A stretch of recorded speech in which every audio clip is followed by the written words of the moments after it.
about the technical difficulties we were having a little bit earlier. But today we're going to just have a general discussion about holding people accountable. I think what we talked about today. Yeah, we brushed it up yesterday real good, man. We ended on like that. But let's talk about accountability, Sean. A lot of people portray to be something they um not to get in a position. Right. And they seem to fool. I'm gonna say this from me talking. They seem to come at their own particular race to get the votes or get put in to act like they're gonna make a change. Jesse. You good? And then after that, you really see what they came in for. So, what do you think the reason for? I'm gonna call them sellouts. I mean, I'm sorry. no, I get it. I mean, I think it goes back to the discussion we had yesterday about politics. Pretty much politics is really all about saying what you need to say in the moment to get what you need. And kind of like once you get it, a lot of people forget. Um, they forget how they got there and what they got there for, and that's one of the things that we do hard to try to hold people accountable for when they make promises to be able to hold them to those promises. You know what I mean? Because that's really extremely important to be able to hold people to their promises. Because a lot of times people make promises that they really don't try to keep. Now, do you think we try to? Do you think we hold? You think we're too strict on the people we put in place to make a change that quick, or we just see right through it as soon as it happens? No, I think in my opinion, we're not strict enough on them. We don't. I don't think we really hold people to the account in which we should hold them to. You feel me? I think we could do better. I think that sorry guys, we're just looking at something. Sorry, it's throwing me off. No, but in all reality, I don't think that we do hold people accountable. I think that a lot of times we forget the promises they made to us just as much as they forget. And that's the reason why they forget is because we don't hold them accountable. Yeah. But again, I think it's more of a who you really work for. Right. Like what I'm saying is, if you're a person of color and you got a predominantly white staff above you, but you know you're trying to win the votes of your own people because that's life. That's the world we live in. But you're really working for the person above you. So it's like, are you setting your own people up to get your name on the plaque, your name as the lead? Because that's what I'm saying. I'm saying a lot of people got voted in for a lot of different positions in Cobb County. I'm gonna say some in Atlanta, and the true person is coming out. It was just a cover up because they want to be the person of attention, get voted in. Now they really turn against their own people. Yeah, and Not really turn as far as like targeting them, but you're not doing what you say you was gonna do. yeah, and I don't know whether it's towards like your own. So forget about the whole race aspect Okay. of it, right? Yeah, I'm sorry. I just think that it has more so to do with people forgetting like the platform in which they used to get there, right? So they rant on being the one who's going to reform the system, and then they get in there and the system stays the same, right? Those are things I think that concerns a lot of people, especially kind of like me, because when you think about that kind of stuff, when you go out and you vote for people or you give your money to people, you want to make sure the person that you're voting for and the person that you're giving your money to, that they actually are somebody who you can trust and somebody who, when they give you their word, you can take their word to the bank. And a lot of times right now, we don't have very many people, even in this day and age, and it's not just a Cobb County thing; it's a nationwide thing, man. Look at the people that we voted in the last election. They still aren't doing what we asked them to do, and they ran on platforms saying that they were going to do these things, and now they're like, no, we're not going to do it. So I mean, I think it's just within. I don't know. Maybe it's a human nature thing. You think? Yeah, because it goes. Just take politics out of it for a second. It's people in general. A lot of people sell game, what I call, to reel a friendship in, or to lock a deal in with a company, just to get them in, and they don't do what they say they're gonna do. Right. So it ain't just politics; it's people in general. So I don't think the overall goal is intended to hurt people. It's just what they got. They use that to get in. But I don't like it. I can't stand it, especially when you put people's lives in jeopardy for what you say you're gonna make changes to, and you're not doing it, just so you can have a name in the world as you've been the next superintendent or next DA or next attorney or next, you know what I'm saying, politician. You put yourself in that platform and sell out your own people or people in general, let's say, and you don't do what you say you're gonna do. Yeah, and again, I agree with you, right? But I don't know whether it's just a humanistic thing or whether something that's kind of engraved within people. Does it make it right? Absolutely not. Definitely definitely when they're elected officials, because I mean, a lot of times we vote on them to have a voice in places we don't have a voice at. Correct. If that makes sense. It makes plenty of sense. Right. So when we vote for them to give us a voice in places we don't have a voice at, and they don't, I think that kind of deters a lot of people. Yeah, because that's why we voted you in. Right. Like if I'm putting together a track team, and you tell me you run a 4.2 in the 40, and I got another person run a 5 flat in the 40, I'm putting you in the 40, to race. Right. But if you go out there and run a 6 flat, I'm pissed off now. So if you tell me you're gonna make a change in my neighborhood, or you're gonna take some of the laws away that don't hurt my kids, or or society, but now you get in, now you extra strong on that. You don't even pushing the issues, but that's what you sold me with. So that's why I say I call it a sellout. Yeah, but let me ask you a question though too. Have we given them enough time? That's my next question. I'll ask you. No, I'm asking you. We giving okay. What I'm saying is we didn't give them. I'm giving them enough time to make the changes, but I'm going off stuff they did already. Right. Like certain cases I came across the board that everybody know you didn't handle right, and you specifically said what you wasn't gonna do. In this case, this happened, and you handled it all the way wrong, and don't care nothing about it because you already got your name as a certain person. Right. But then too, so one of the things that I would say is that right? There are certain things about elected offices that you don't realize, certain realities you don't realize until you get there, right? Mm-hmm. So I'm going to give you an example. I remember President Obama, he wrote in one of his books that he thought he had this great vision of how he's going to go in and make these changes, right? And when he got into office, the office quickly showed him that the power he thought he had, he didn't really have, right? Mm-hmm. A lot of times we don't have those full facts of what that positioning in details until you get there. That's why I believe a lot of politicians need to just stop making promises that they can't keep, right? And say, to be able to say to you like, hey, you know what? I may not be able to change that issue for you, but I'll look into it, right? Correct. I think that changes our perception. They won't win like that, though, Sean. They won't win like that. I don't know, though. If somebody came and told me, like, hey, you know what? They won't win like that. They sell it because they won't win. If you come right now and say, I'm voting to be the next Cobb County mayor. Right. I'm going to try to do this. I'm going to try to do that. I can't make no promises. I'm this, I'm that, I'm that. Everything you're saying is trying. You're not getting no votes.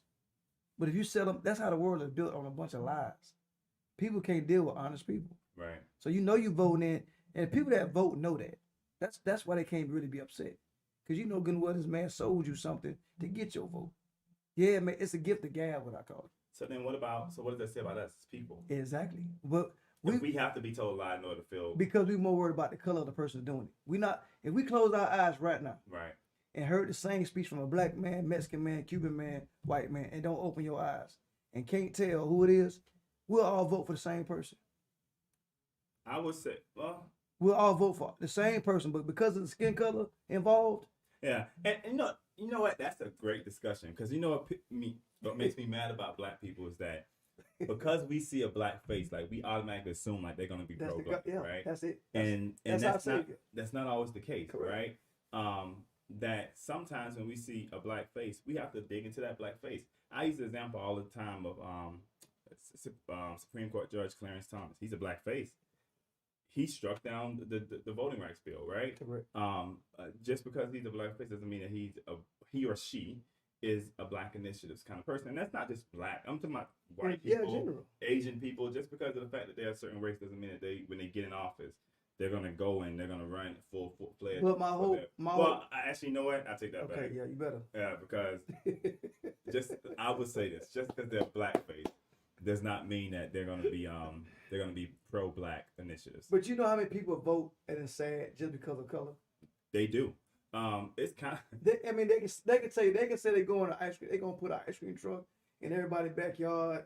Let Rottweilers free in the yard at 4:00. Like, they look at just the skin color and forget anything they're talking about. So, but then what does that say for us, right? We looking at race as a savior. We looking at a skin color as a savior instead of that person himself or herself. That's what we're looking at. We're looking at if I can put a black man on a stage, that's going to save us. If I can put a white person on, whoever it may be, people are looking at color versus the value that comes with that person. Right. And I would have because that's the way of the world. Like right now, what makes the news right now with cops? Any interracial encounter, whether it be good, bad, that's what makes the news. It ain't never a white man pulling over saving a white little boy. It ain't never a black man pulling over saving a black little boy.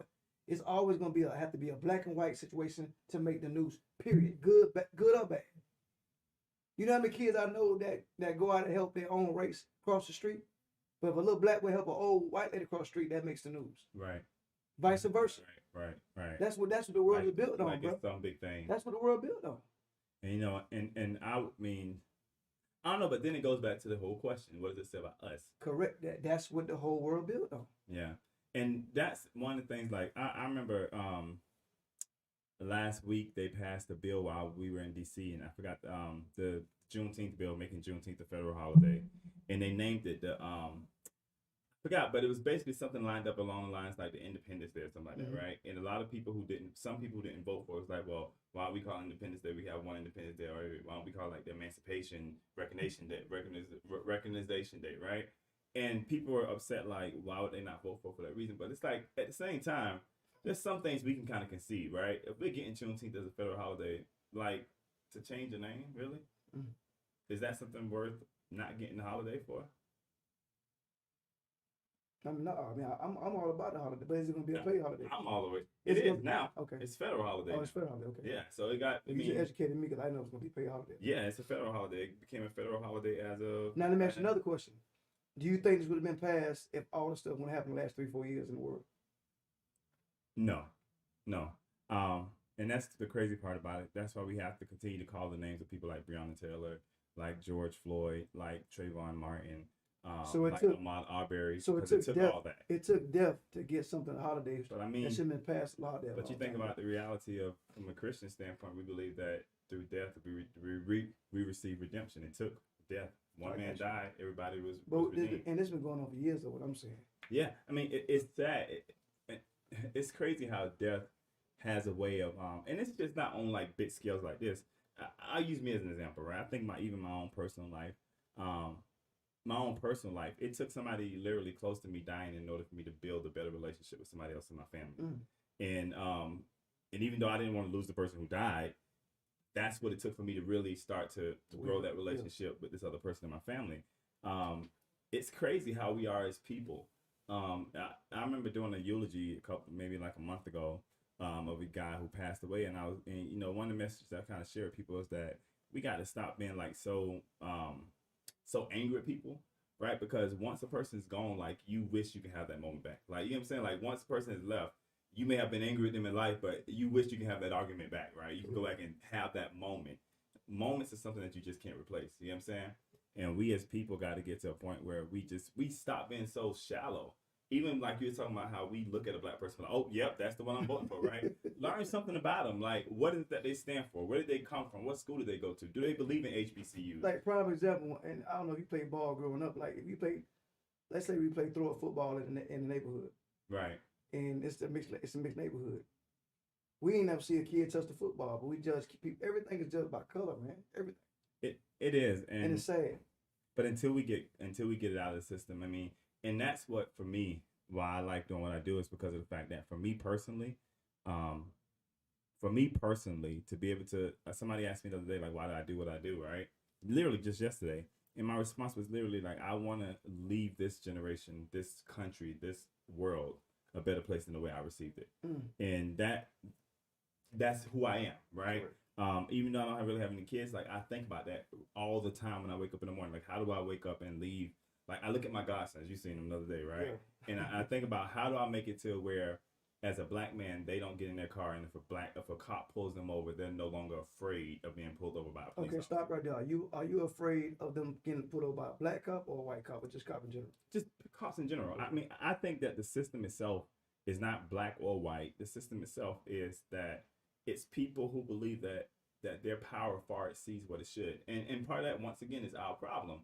You know, one of the things that it was interesting, because I remember having the conversation with a person before, and very interesting conversation. Let me ask you a question. Who would you say is the most powerful person in the court?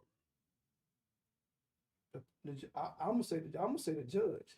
Let me tell you something. I have had judges That's what made the overall decision, I think. I've had judges, attorneys, and DAs coming to me, and all of them agreed on one thing, right? The most powerful person in the courtroom is the DA's office. Mm. The most powerful person in the courtroom is the DA's office. And that's scary because the person I'm talking about, that's where they in. Right, but I'm just saying, but in general, right? For us to have that concept, because me and you, we look at it as being a courtroom. We see the judge there; they're the one that bring that. Yeah. But they said, like, and it makes a valid point. The only person who could bring charges or prosecute charges is the DA's office. And when the DA office bring charges to them, from a judge perspective, depending on the charge, it limits what the judge can do in that case. Because if it's a certain charge, of course, the judge has a minimum and a maximum they have to give, right? Yeah. The DA is the only one who can make that choice. So the DA gives them the proposal of what to make. Basically, like they bring charges. So like let's say and I'm trying to. I mean, I'm not an attorney, right? I can't name charges, but I mean, there's some charges that they may bring. Well, I may bring against you that may only require a minimum of 2 years, right? Mm-hmm. And there's another charge that may be in the same category I may bring against you that may require a minimum of 5 years. As a judge, I can't do outside of what the law allows me to do. Mm. And then, so I mean, just once again, from those perspectives, we always seem to think that, you know, that we have this whole thing figured out. And when it comes back to the whole question, it's like accountability. The only way to hold people accountable is that we have to first know what they stand for and not just think that just because they're black, oh, they're going to be good with us, right? Or just because they're white, they're going to be good with us. And black people do the same thing. I mean, because that's what I'm talking about. I know some black people who be like, "Nah, listen, like they will let a white doctor do surgery on them, but you let a black doctor come in the room and they're like, nah, man, that's who I'm talking about. I'm talking about us. No, I'm gonna make the comments for you. I'm talking about us. This Ryan over here, aka Disco. I'm talking about us. We do that. Yeah, a lot. We will sit there and not know nothing about nothing. Oh, I gotta have him. I gotta have him. And then get mad. And get mad when you ain't find out the dude even know how to do what he want to do. Yeah, but at the same time, I would say this. I learned. I hate to say it. I learned. Trust me. I love us, but I learned, buddy. Yeah. I learned. Sometimes we are. I mean, and not just talking about not all people in general. I'm saying when I say I learned, I go by credibility. Like right now, if me and your credit good, if you say Disco, this did work on my car, that guy, I'm gonna go because of the credit that we got. Right. So all my stuff I do now, I look for people that has worked with that particular person. I don't do the Google, I don't do the Yellow Pages, I don't do none of that stuff. I go by credibility of somebody else that I trust. Because people can sell you anything, and that's how the world is. We never know what they sell until it's too late. But I mean, we never know it. Some stuff we can't return. But I'll say this too, like when it comes back to accountability, like you can't hold anybody accountable for something that you don't know they stand for. If that makes sense, it right? Makes plenty of sense. So, like you were talking about earlier today, like people going out here and they going out here and making promises, right? You gotta listen to them. Don't just see a person and just assume just because they look or feel good that they're the person for you, right? That's not always the case. Sorry. You good? That's the office calling. I see. Yeah, that's the office. But yeah, we're good. Yeah. But like I said, so the accountability, I think and no, not to take it off subject. I'm the person. If you present yourself as a title to me, that's what I'm gonna hold you up to. Right. You got a better chance with me just talking. Let's be friends. Let's be whatever it is. But once you give yourself a title, what you can do for somebody, I'm the type of person. That's what I'm gonna hold you to. So as a politician or anything with the government, if you per se to be somebody who's gonna make a change, that's what I'm going to hold you to, because that's what you said. I didn't say it, you said it. So that's why I say accountability has to be very, very strict when it comes to us, because you got voted in before what you said you're going to do for the people. Yeah, and so maybe that means more people like you need to run. Me? I'm not running for me, man, please. I won't get one vote because I'll be 100 with them. 200, probably 100. I'm going to be 200. They'll be like, no, I can't, because I'm not finna sit in that place. You know, it's just so hard to wake up with a lie every day. Yeah. That's hard work, man. That's hard work to be somebody you not, and to wake up about who I'm gonna lie to today. That's hard work. But you know, I think it goes back to the whole concept of, and I would say this too. Sometimes people are just not liars. Sometimes their intentions are well. That what they can bring to the table is not reality. They trying, but they don't know how to. Again, they hit, like for instance, I can't. It's like they trying to do it. They don't want to tell you they're gonna try. They want that in their heart. They saying, "No, I know I can do it. I know I can do it. I know I can do it." Then they get So in let there me and just get slapped with so let reality. me just tell them I can do it. Yeah. So let me tell them, say I'm working on it. I got you. Next Friday, I'm gonna make this change and I'm gonna pass that law. And they get because they think in their mind, I got everything going. Not and knowing they got to go through a whole chain of command. Whole process that one person doesn't control the whole aspect. And that's what we don't understand. Like even with Obama, everybody, I guarantee you, 99.9 voted for Obama just because he was black. Of African Americans, yeah. African Americans. I guarantee. I mean, most of them didn't. Let me tell you something funny thing about didn't know none came. Didn't know none. Probably heard no speeches. Mm-hmm. Just knew that we had a brother gonna be a president, and everybody was going crazy. But I would say this too, right? I remember, I actually came in contact with President Obama. Had to be at the 2004 convention. Oh yeah. Not in contact with him personally, but I knew of him then when he made the speech about how we're not a red nation or a blue nation, we're the United States of America, right? The very next day, my boss came into my job because he knew I like politics, and he was like, "Man, the one person that scares me, the next president, I'm telling you, he's gonna be that black guy, Obama." I was like, "Okay," and that's what kind of made me kind of start reading his books and catch up on him. But again, I wanted to, because I like politics.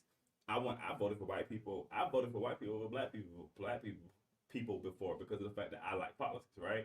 I want to know everything about you. Yeah. I want to know what your platform is. I go to your website, look at your website. I want to hear what you're saying. You do your homework. Yeah, and listen, if you got a town hall and I can attend it, I'm gonna get tickets and attend it. That's just who I am, and I think that if more of us had that, and the one thing about it, other parts of America is not like us, right? Mm-hmm. If you go talk to them about their politics, they know everything about that person. They know every speech they gave. They know where they were at. They knew where they ate for dinner last night. You know what I'm saying? We ain't mean about that, and we got to start looking past. We have to start looking past people and seeing their spirit, if that makes sense. I mean, let me touch surface a little bit. I loved Obama. Mm-hmm.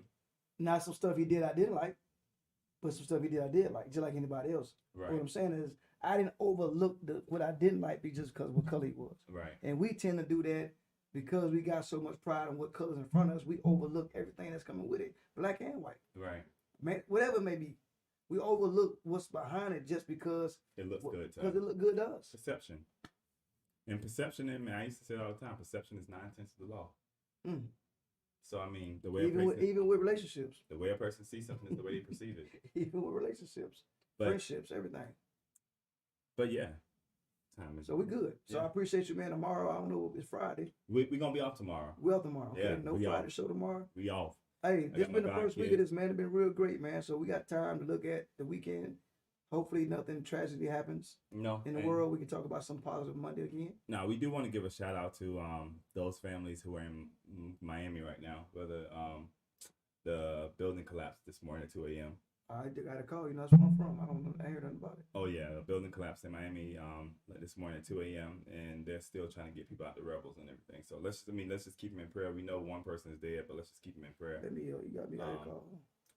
But look at where it's at. It's on South Beach somewhere. So, but I want to give a shout out to them, and I also want to remind people that on Saturday, come join us at 2:30. We'll be back here on Disco, back here on Facebook Live, and we'll have an awesome person who's going to be with us, Dr. Ben Williams.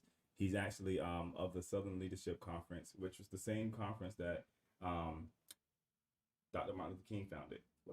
So he's from there of Cobb County. So he'll be with us on Saturday from 2:30 to 3:30, talking about some of the things that are going on and some of the things they're doing and how we pass this torch to the next generation, because that's really important.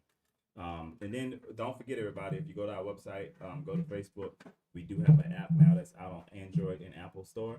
We ask everybody to download it, stay up to date on what's going on. Until next Monday, I'll see you guys again, and we'll be back Monday, and we'll be talking about spirituality and why Christianity is the way it is.